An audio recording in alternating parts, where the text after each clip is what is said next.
And then next, what's another thing, man? Identity. You know, who we are.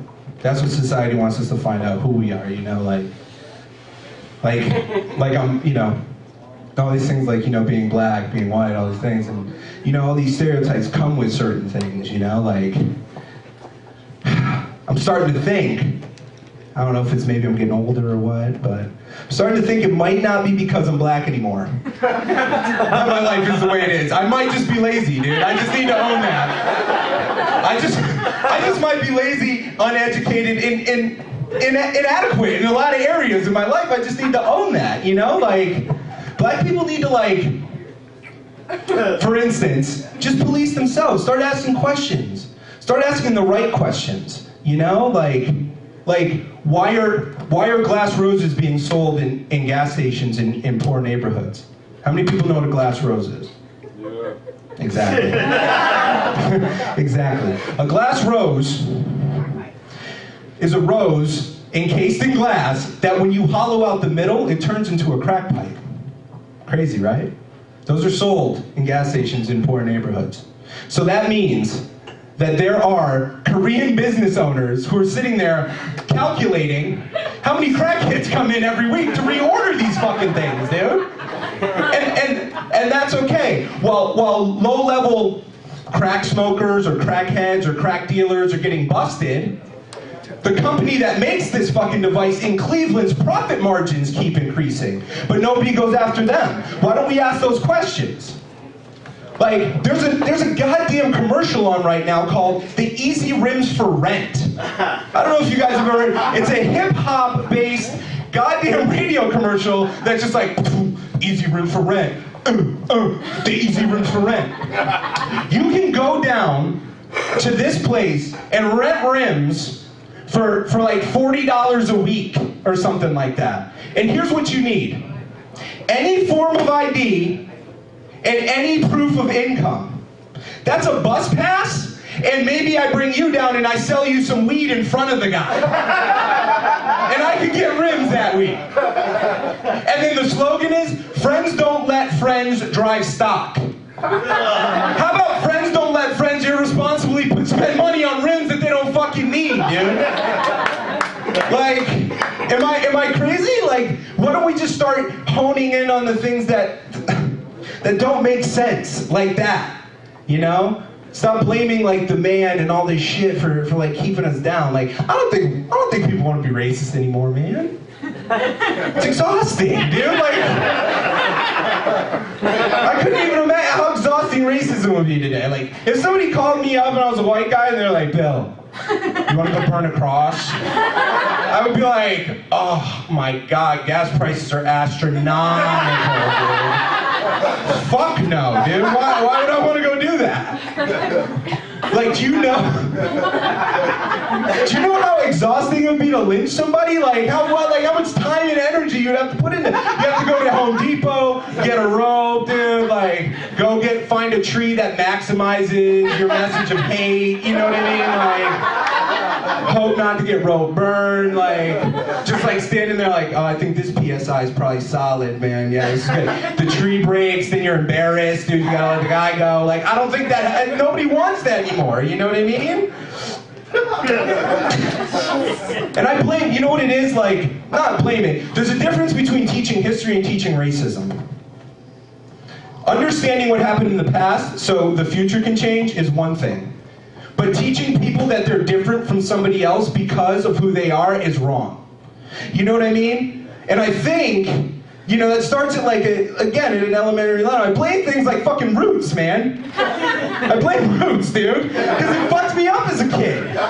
Could you imagine coming home on February break, dude, during Black History Month?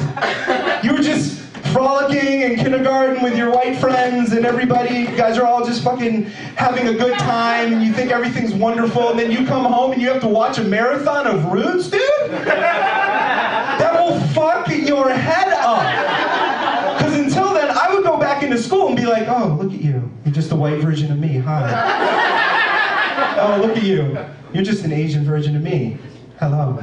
And then my friend Neil runs up to me after watching Roots and he's like, hey, how was your weekend? I'm like, give me back the other half of that guy from Reading Rainbow's foot, dude! So I started thinking like, how can we make people, not so much just, like how do we take all that hate and like all that negativity out? And I was thinking like, what video games did for like war, like it makes war palpable and it can be in your home. You know what I mean? You can kill Germans or Nazis or the Taliban. You can kill them right there in your house, man. And we've seen death and murder and all these things, and like they've come home. So I was thinking, slavery the video game. Dude. I know you're uncomfortable, but it would be the greatest game that no one ever admitted to playing. I swear to God. I swear to God, dude. Imagine this: you can break out of the plantation, make your way up the Underground Railroad, dude. Meet up with Harriet Tubman, make your way to the north. Or on the flip side, you could be a plantation owner, start building up your plantation, and then for the Wii, you could just like fucking just get into it, dude. Just have some fucking fun with it, man. Fuck it. Yeah, I mean, just desensitize that shit a little bit, you know? I was thinking about this the other day, like, Harriet Tubman's such an icon, right? But she couldn't bring everybody. You know what I mean? Like, everybody's like, oh my God, Harriet Tubman, how amazing is she? But there are 8 slaves who didn't get picked who hate that bitch. You know what I mean? Like, you know, Harriet, can we bring Toby? Mm-mm. That nigga's feet smell.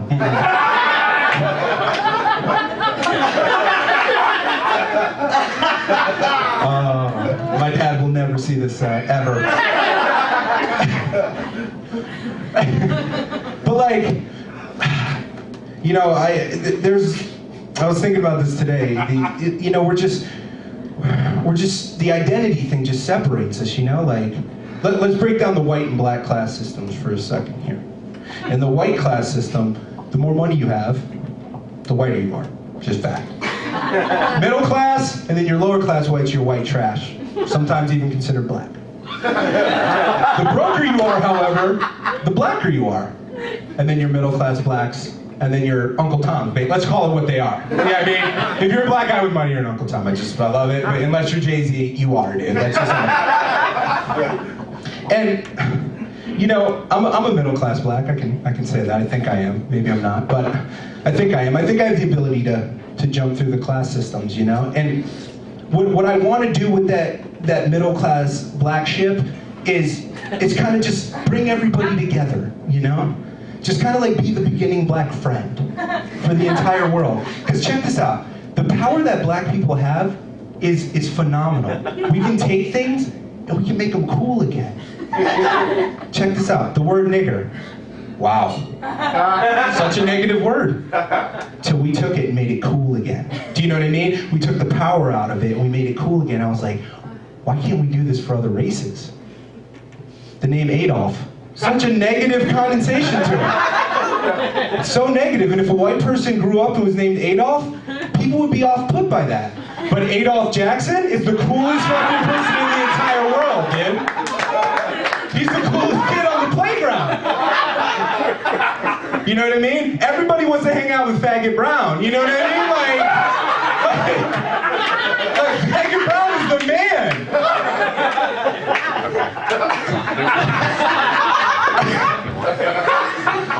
Oh my God, dude. But let's wipe away identity for a minute here. I'm gonna close on this, Bob, because I know you love mine. I'm gonna close on this. Let's wipe identity away for a minute. We got all these things like, all these people have these things that compartmentalize themselves into isolation, okay? Take for instance, we got an upcoming political race here against a Democrat and a Republican. These two guys who are going for the same job of running this country. And in today's society, instead of each one biting for who has the best qualities to run this country, each one of them will slander the other and show you who's worse for the job, instead of express why they're the best for it. And we love it. We love it. We don't want to hear why somebody's qualified. We want to hear why somebody's not. dude. And then we have all these people who stand up and go, I'm a Republican, I'm conservative, I'm a Democrat, I'm liberal, dude. Like, I'm tired of conservative people who drive their parents' cars and fucking charge their parents' credit cards talking about, I don't give handouts. Are you out of your fucking mind? Or liberal people who sit there and go, occupy, occupy, but they won't occupy a minimum wage job at fucking McDonald's, dude. You know what I mean? Like, take that shit away. Fuck it. You know, like... And the truth is, we sit here and we're like, I'm for Obama, I'm for Mitt Romney, I'm for George Bush, but none of them give a fuck. Do you think that you could personally call Barack Obama on the phone, you support him, you believe the way that he believes, and he would answer that and give you the time of day? No, but I bet George Bush could, his mortal enemy. I bet they send each other dick pics, dude, and just like hang out all day long. Because they're in this level above us, but we're so caught up in this dumb shit. Religion, we let that separate us. The saddest part of this entire thing is that there's a 40-year-old Muslim guy with 3 kids and a family. And then there's a 40-year-old Catholic guy with 3 kids and a family. And every other aspect of their life, they have more in common with each other than anyone else in their parish or in their mosque. But neither one of them will talk to one another or even think that either one of them exists because they both speak to an invisible God that neither one of them can prove exists. And they alienate themselves from one another. Why? Why? Because one dude does this? Do you know how miserable life can get? Do you know how sad life can be, dude, with death, loss, pain, famine?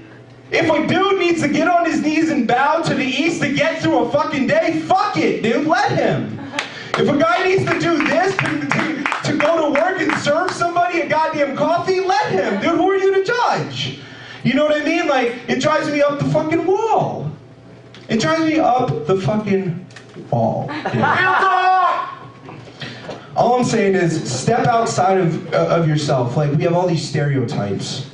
All these things that we think that we're supposed to be. Go against it, dude. See what happens. If you're Asian, go tanning. Fuck it. You know what I mean? Fuck it, dude. You know what I mean? If you're Armenian, claim everything you make at the end of the year in your taxes. Do business legitimately. You know, like, see what that does? If you're a Mexican and you like the way a condom feels, throw it on and fuck. See what happens, dude. See what happens. I had this guy come up to me the other day. I was working and he was just like, hey Bill, man, this huge black guy, he just came up to me. He was like, hey man, why you sad? I'm just, I'm pushing this mop. And what had happened previous to that was, I was, I'm on Survivor and I just got hit with this realism. I was flying home from Massachusetts and I had a plane layover and it's the first time I got recognized, And this guy comes up to me and he's like, oh my God, I know you. And I'm like, Survivor, right? He's like, no, that's not it. I'm like, oh, national commercial? He's like, no, that's not it either. I do comedy all over? He's like, no, don't you work at Starbucks, dude? It's me, chai latte, dude, 2 shots. I was like, oh shit, dude. I remember you. How are you doing?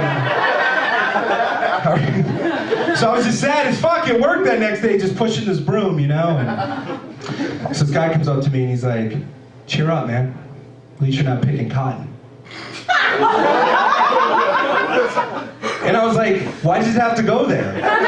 Like, why did it even have to go there? That keeps us, that just keeps us down. And what hurt most of all is that, like, I'm a house nigger. You know what I mean? Like, to think that I'd be in the field with him is appalling, dude. Like, how could he? You know what I mean? Like, oh my God.